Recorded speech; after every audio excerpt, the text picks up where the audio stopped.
Hey, all you guys. So this is the first session with Christy Boyd Johnson, and her and I are going to talk about the information that I had her go through in order to write the book. So we're going to start this session today and let you guys in on it, a sneak preview of what all this looks like when you start a book and the discussions that we're going to have.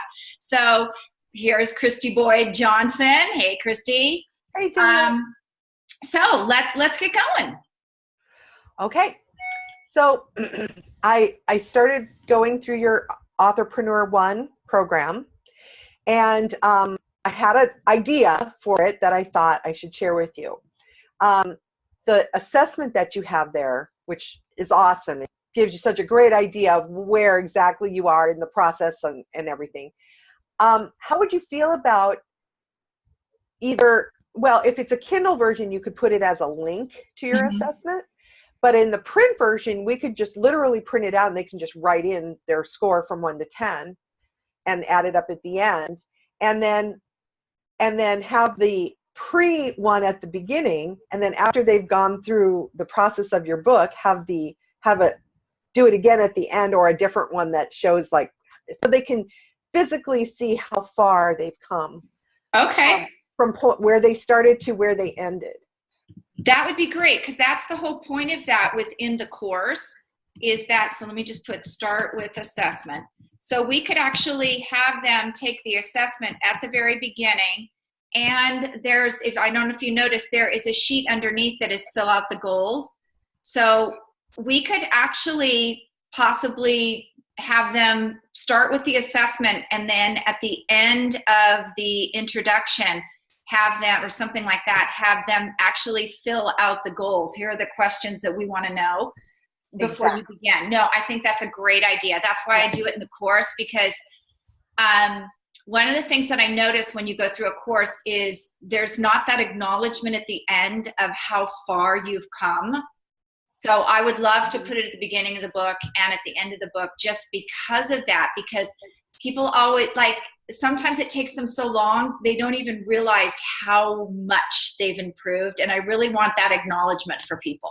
I think that's brilliant. Okay. We could, yes. And the questions too. I think the more interactive that you make your book, because these are people who either write or want to write and publish and actually do something with their books, not just, they're not just whipping something off. I think it's important to acknowledge that for them. Yeah. Well, it's not just the writing piece, though. It's the platform building piece that, just getting that message out to people that, once you finish your book and you say, oh, I want to market, it's too late. Like, it's way too late. And you really need to be building that list and all the steps we're going to talk about in the book, how important it is to start 9 months to a year in advance of all that. Okay, so that'll be great. That'll give us a really good beginning. I think it would come after your intro. Okay. I think your intro is you talking about,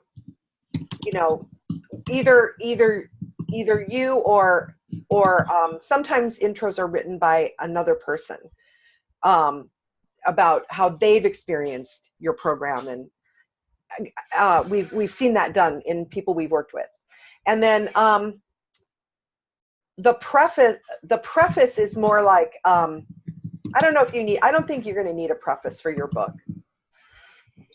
I don't think so, but we could do it either way. We could do the preface with you or someone who knows you, talking about what they can expect from the book. And then the intro could be the prep work, with the assessment and the goals. And then it ties in. I think for you, that is a really excellent way to start and get them engaged right from page 1. So we would do, okay, let me just make sure. I want to recap here. So the first part would be the preface. Yeah, preface first. Preface. No, I'm wrong. Wait a second. Oh my God, I just went. So let's do this. Let's do introduction, and I'm still working on who I'm going to have do that. Then the preface is expectations. what they can expect. And kind of also, I think for this case, it would be like not only what they can expect, but what they have to have some reality check here. Like what you just said about marketing, oh, I've written this great book. Now what do I do? It's too late.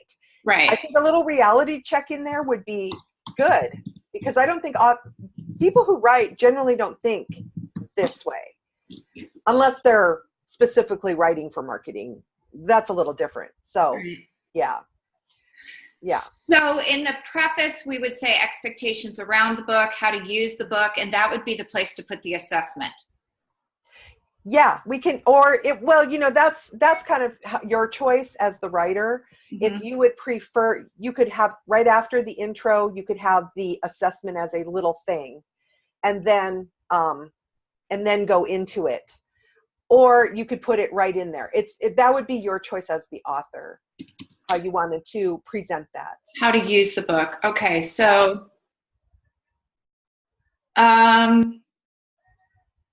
yeah, I think I'd like to put it in the preface, because the preface, well, you have to remember that the assessment is also sort of a lead magnet, because you're going to be collecting emails, you're going to be finding out where your audience is at, as well as them finding out where they're at.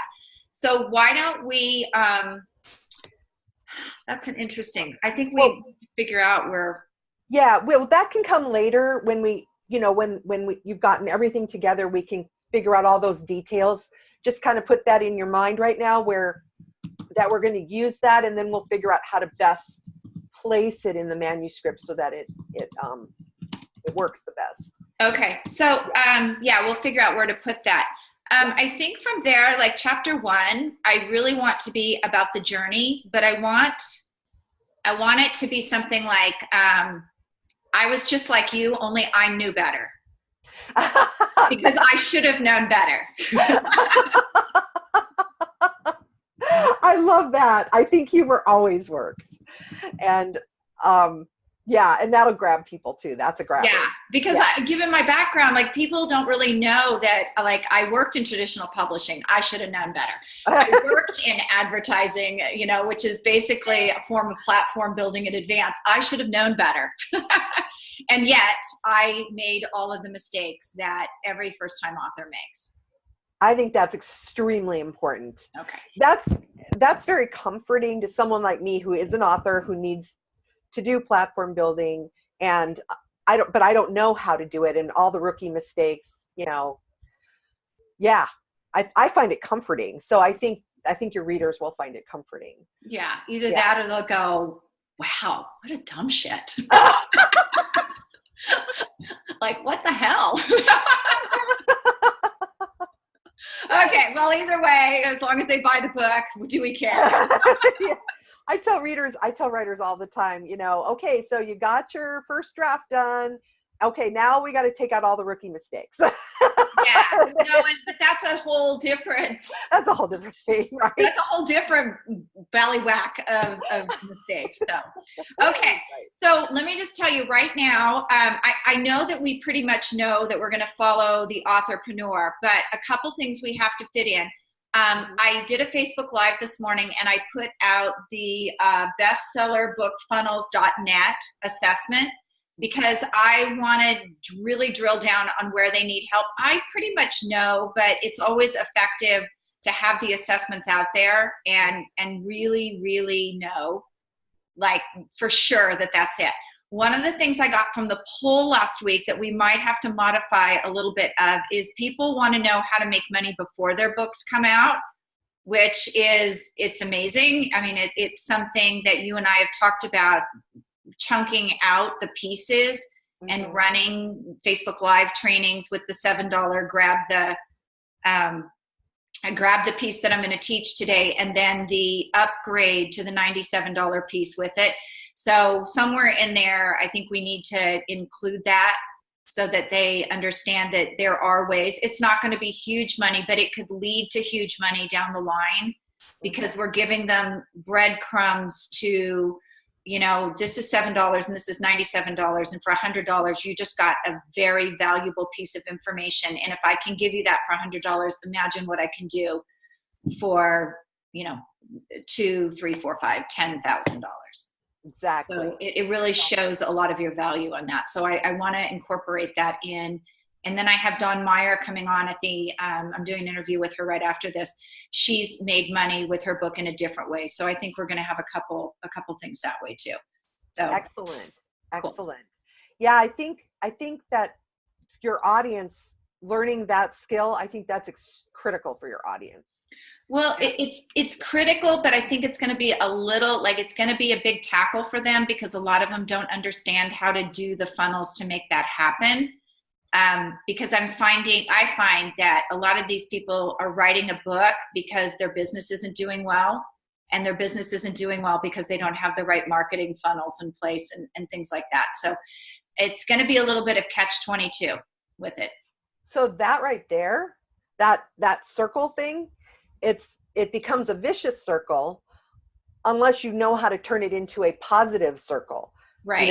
And that image that you just did, we should put that in there somewhere near the beginning about turning that, that exact thing that you just said. Your business isn't doing well, so you're going to write a book to revamp your business, but you don't know how to make the book work, so it doesn't help, and it becomes this vicious into transformation into okay, so I'm gonna learn how to build my platform, and I'm gonna do my book on that platform, and then that's gonna help my business grow, and then it becomes this, my business is growing because my book is doing well, and now I'm gonna do another book and grow it even more, or however that looks in their business. But that image is, I think that image we need to put in there. Okay, so maybe chapter 2 is the vicious cycle nonfiction authors face, or something. Yes, like that. Yes, that is really, yes, the vicious circle.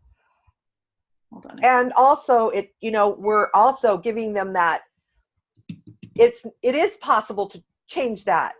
You don't have to be trapped in this. We can change that, and it's you just have to know how to do it. Right. And that's what your book's going to do, is how to do it. Okay, and how this book will change it. We'll change this. Okay. Very good. And then where are we going from there? Messaging? Messaging. So I think from there, we really need to get into the niche audience, the messaging. Oh, yes. Okay. Yes. Let's start with basic foundational stuff. Remember that when you're writing a book, you know everything, but your audience knows little to nothing. Right. And if you give them everything, it will overwhelm them and freak them out. So you have to, I hate to use this phrase, but it's kind of like dumb yourself down, but it's not dumbing yourself down. It's more like simplifying is what it really is. It's simplifying to the very basic principle so that they can understand it, and then they can start growing. If you give them too much too soon, they'll just be like, ah. So what's the very foundational thing about building the first thing, the basic stuff you need to know about building a list? So should we, I'm sorry, I didn't mean to interrupt. So should this maybe be a page in it that says, like section 1, the foundation? Yes. Okay. Yes. Because we want to, and plus with a book like yours, if we make it that kind of interactive, they can literally put a bookmark in it and then work on the tasks. You could even have it where it's, here's what it is, this is why it's important, and this is how you do it, and here's your checklist. Okay. Go do it, and then come back and read more. Well, yeah, we could actually put a checklist at the end of each chapter too. Yeah. So checklist. Excuse me. Okay. So we would do that as that would be chapter 3, which is niche audience and messaging. And we have exercises that we can take right from the action guide, right? Yes. Okay. Okay. So I want to think about too, in that sense, just keeping the action guide exercises very basic, Yes. because we can always add an accessory book later that is like deep dive with Yes. it.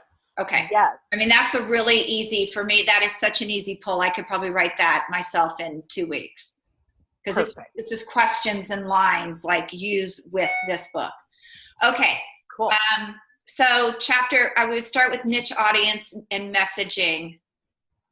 Chapter 4, I'm really wanting to change. I want it to be branding yourself and your book. Mm-hmm.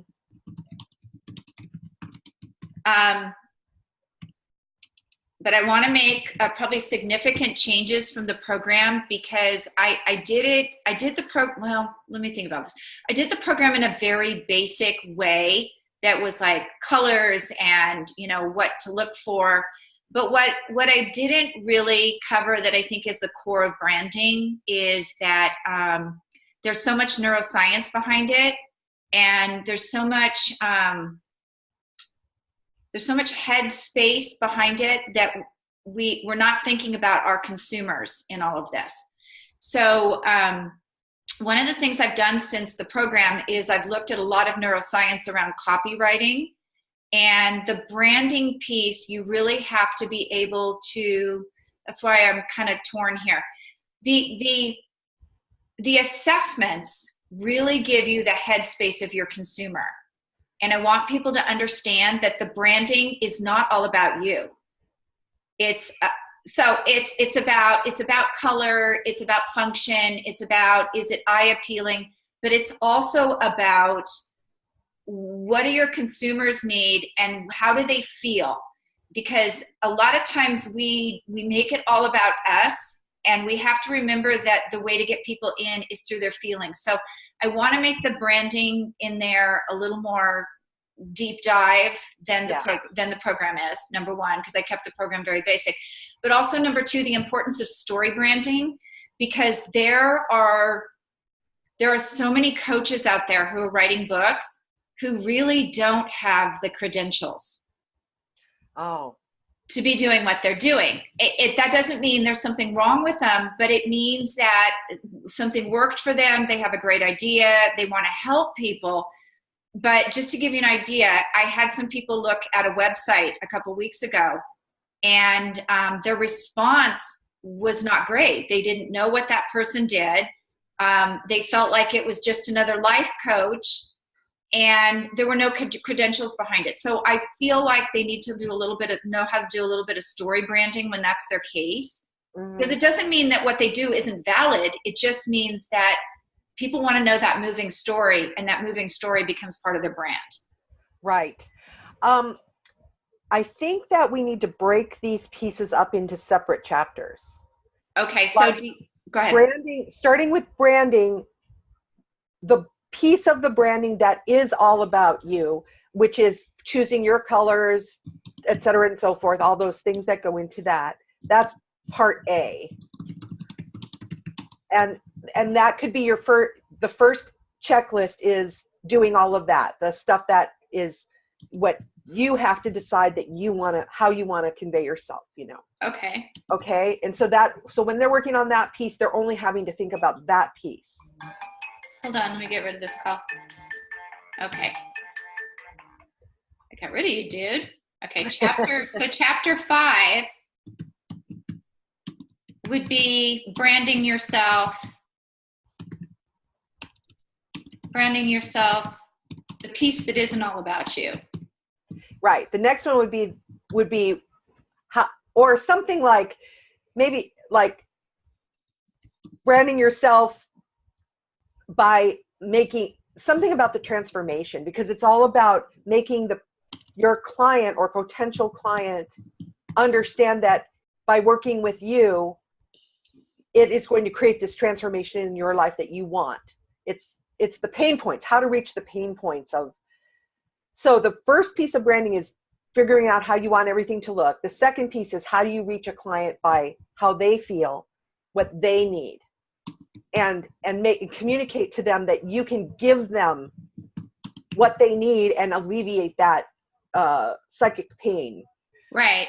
Yes. So chapter 5 would be brand yourself, the story brand. And I have to say here, a good copywriter helps, because when we tend to write that story, we make it all about us. Yes. We need to make it about that transformation, and it needs to be written in a way that evokes emotion on their part. It always evokes emotion on us, but it has to be written in that way that really evokes motion on the other side too. Yes. And this is where your assessment link comes in, where using the assessment to understand what their pain points actually are, and then how you can help them solve that problem. And for people who are going to be authors, they need to understand that they cannot solve all of the problems in one book. They have to solve one problem per book, because if they overwhelm their readers and end up with a big fat book, people will not wade through that. The days of wading through stuff like that are gone. Yeah, they are. The books need to be small and focused, so hyper focused on one thing. This one thing I can help you solve. And oh, look, here's my next book, and it's a different one of the problems that I can also, and they tend to be linked. I'm feeling like I have like 10 books here. Yeah. Well, we may do that. As we go through this process, we may find that we break them up and do it that way. Okay. But we also may find that this basic foundational stuff, we want to do a basic foundational book with checklists, and just so that they can see where they are and get started on the path. Right. And then, like you said, the next book is a workbook with deeper dive, where they can go deeper with it. And then too, for you and for other entrepreneurs who are wanting to write books, the goal is to use your book as a tool to get clients to come in. Right. So you don't want to give away the farm in your books either. You want to give them that I see just in this book, look what we did. Now call me. Yeah. Let's really get deep. And I get that, because most people who work with me, if they read the book, they would have a foundational knowledge of what they need, but would they be able to build it is part of what happens with that. So, okay, that makes sense. Yeah. So the next chapter in Authorpreneur, it's websites, and I give you like hiring. So I give you tips on how to hire people and see their work and not be bamboozled by crappy web designers. Oh, excellent. But I'm thinking too, a lot of people wait because they think they need a website. And the reality is you can buy a URL and run off something like Lead Pages and have a VA put together some very effective lead pages for you. So I also want to address that in the sense that don't wait to do everything until the website's done. Create pages and go. Because you can build, if you have a lead page and a lead magnet, you can start building that list right away. Excellent. Because that is a sticking point for so many people. Yeah. Website. Excellent. Yes. And do you want to put in any kind of like referrals to anyone, or are we not, or are we going to just give them tips on, we could give them tips on questions to ask your VA, or what to ask your VA to make sure that VA actually knows how to do that, because some VAs don't do stuff like that. You know what? That's a great idea. So the website design, I already have like questions to ask in there, because I've seen I have a guy who owns a website of mine now, and I've paid him and he doesn't want to give the URL up. So that's one of the things is lesson number 1. Don't let some shyster do that to you. Put that story in this chapter. It is. I think it is in the action plan already. But with the lead pages, that's true, is does your VA know how to build a funnel? A converting funnel, because that's really what's key here, is I see people with books all the time that have funnels, but they don't convert.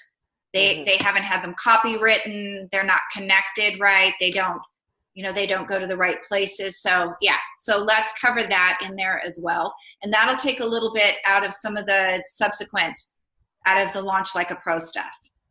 So we can basically get into that.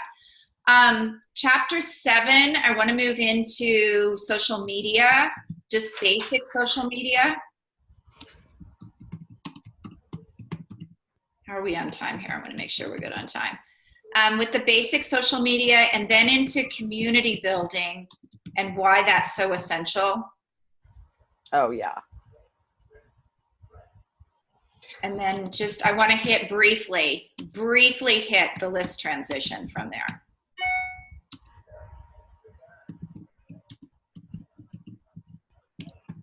So we can get some of that out of social media that sells. We can get some of that info out of there. Chapter 8, gosh, we're on chapter 8 already. Chapter 8, where do we go from there? I think we jump back into assessments there. Okay. The ending assessments, like how far you've come? No, not the ending assessments. Well, let's do it this way. Let's talk about like networking, speaking, and all the places. All the places you can use the assessment to build the list. Well,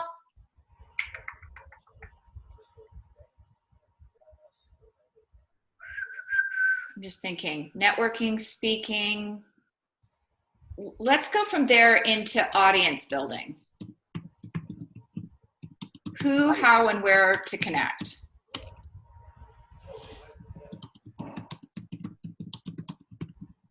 Connect, and how to use your community and assessment in there. There you go. Assessment to list build. And then that can lead us right into list building. List building and segmentation to bestseller lists. For bestseller lists.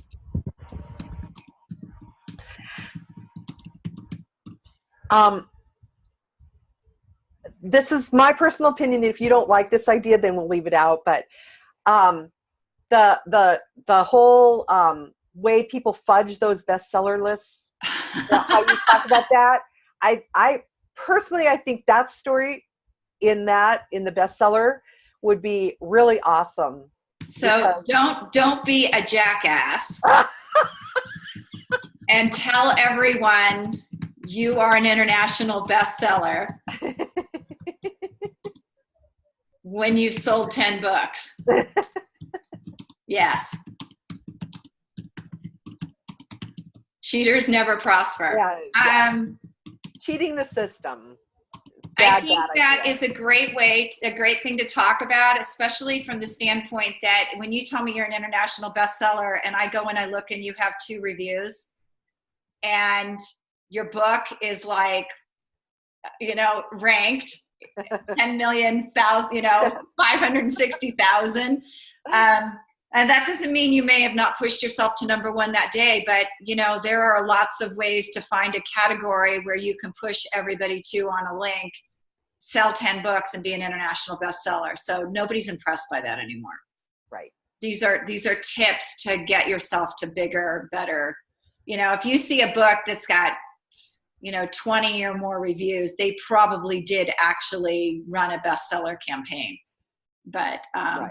It's kind of funny. I wish I could call people out there. There's a guy I know who has like almost 200 reviews, and I know him. And when I look at it's all his friends, and they didn't read the book.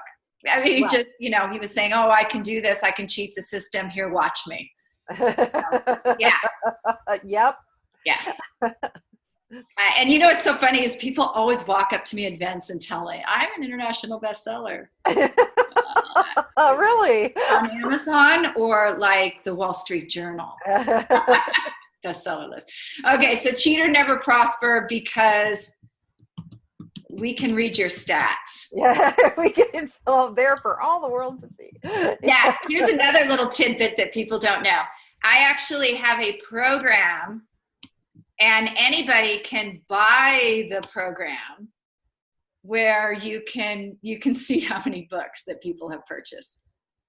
Oh. Yeah. We should put that link in there. No, we should not. Okay. But yeah, no. So now that they're doing Amazon ads, I also purchased the program where you can look at Amazon keywords, and I had a lovely young lady. Oh gosh, I can't remember her. Her last name's Crimean. I can't remember her first name. She's an Amazon expert who ran me through how to use the program. So yeah, we could probably do that in the next book, like book launch book. So, or we might be able to do it in here. We'll see.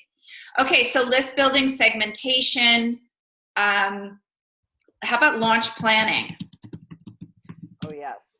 Yeah, and that is actually the launch funnel. And you need to start planning that at least 3 months in advance. Because you have to build the funnel, and you have to make sure you have to have your Kindle copy ready, so you don't mess it up. What else do you need? The building, the upsell to a small program and free book. Book launch is always a possibility. And driving traffic with your list.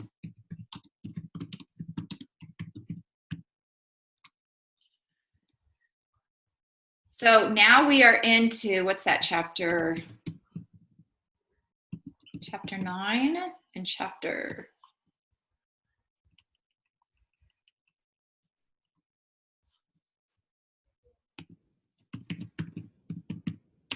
10 and chapter 11. Should that be launch week protocols?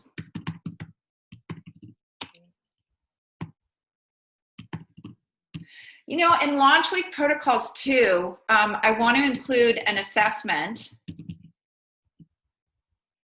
like a pre-launch assessment. Yes.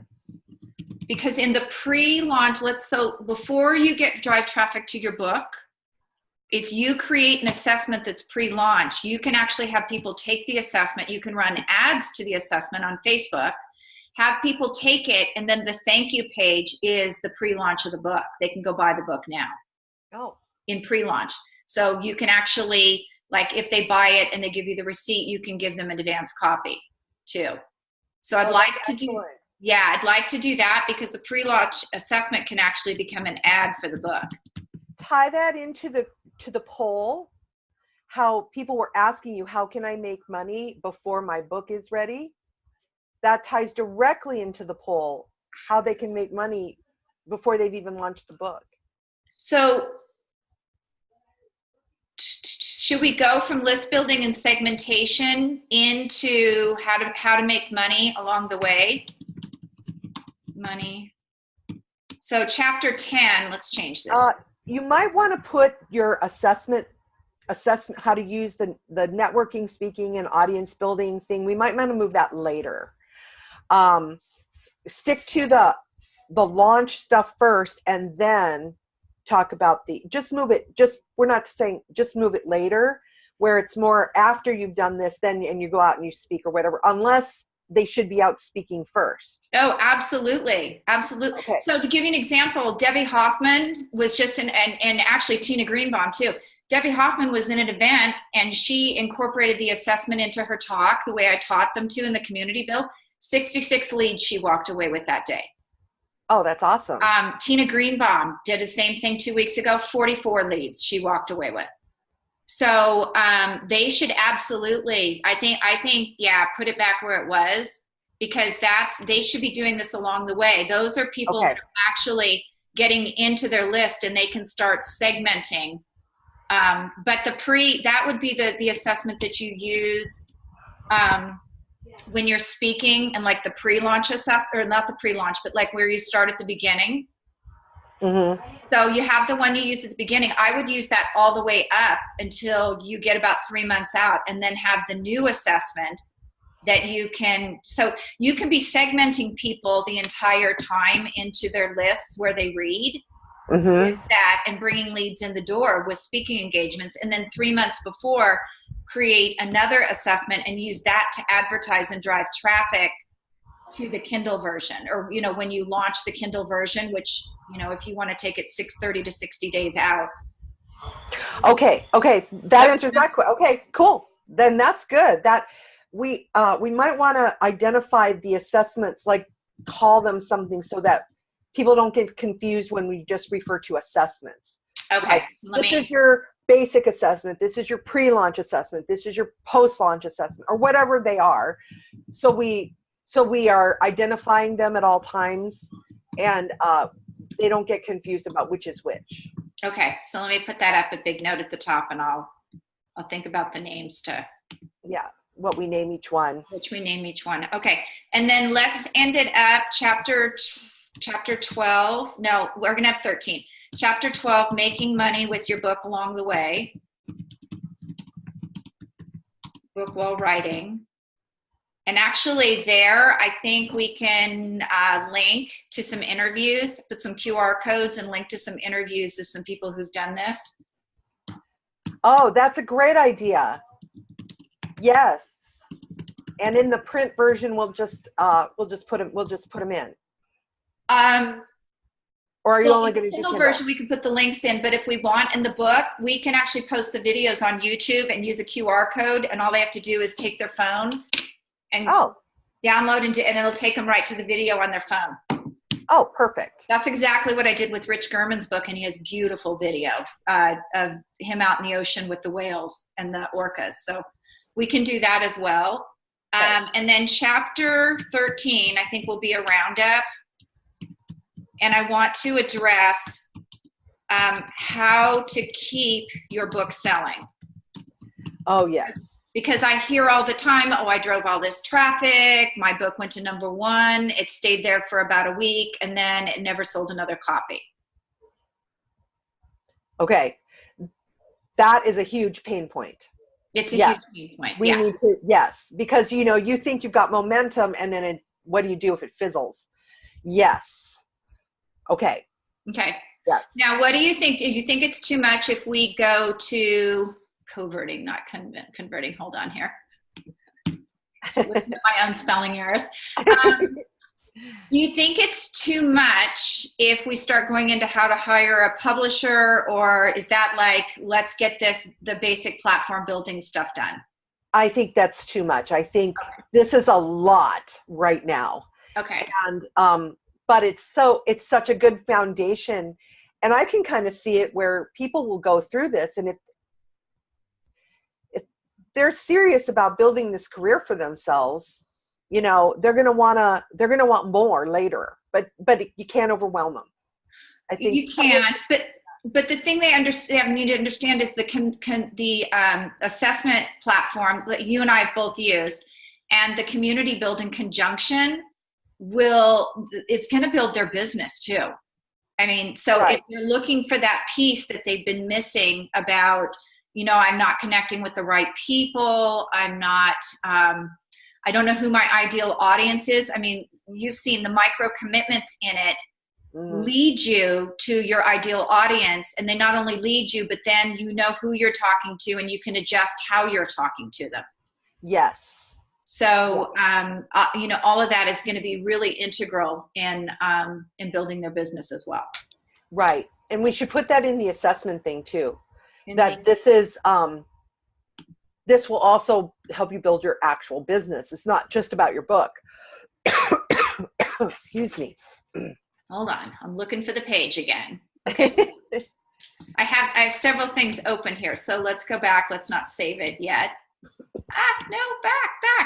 Okay, so when we name the assessments in the book, so where did we do that? The journey, I was just like you, niche audience. So you know what we did? We made a section, and we're going to take the section out. We'll figure out sections later.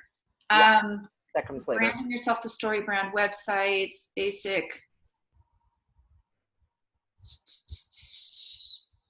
So audience, let's talk about it's a business builder as well. The assessments are business builders. Because we're talking about people who want, that's what they want. They want that book has to work for them to bring in clients. It needs to become that positive cycle. Yeah. You know, yeah. Yeah. So where in here should we talk about, because is this the how to, maybe in chapter 12, the money making? Is that where we can talk about chunking and mini funnels? Yes. Okay. Because that is, I mean, that starts revenue from the beginning. Mm-hmm. It's not huge revenue, but it's revenue that can be tapped into, 6 months, a year from now. Mm-hmm. For people who are just beginning too and seeing your stuff. Okay, so we'll include that too.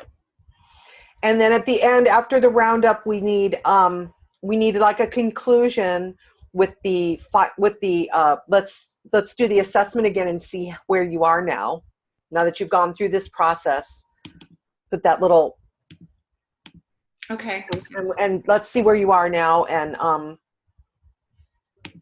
I would recommend to all nonfiction writers who are writing books to help their businesses to make sure that in the end there's a little bio with your picture and how they can find you, your email address, your website, how they can connect with you. I recommend that to all nonfiction authors. Well, we're going to have that, but we're also going to have the community connect. Here's our community. Yeah. Here's an assessment to take, which we already, and your ending assessment.